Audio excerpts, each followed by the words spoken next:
नमस्कार सगळ्यांना. आज आपण लोणचं बघणार आहोत. मी जे तयार करते स्वतः त्याचे प्रोडक्शन म्हणून जरी म्हटलं तरी चालेल, सर्वांनी ऑर्डरनुसार द्या. हे लोणचं पहिले फोडायचं, कैऱ्या वाळवायच्या, मस्त मीठ लावून याला मसाला लावून मस्तपैकी 1 दिवस भिजू घालायचं.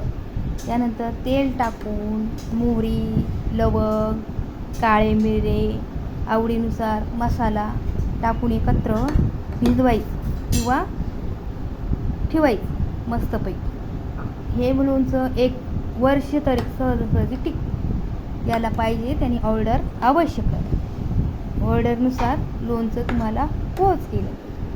बघा मस्तपैकी असं खूप रसरशीत मस्त असं लाल लाल.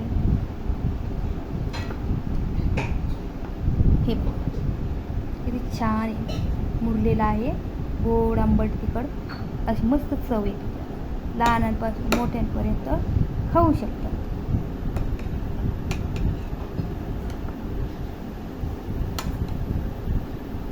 ज्याला ऑर्डर आहे त्यांनी लवकरात लवकर द्या.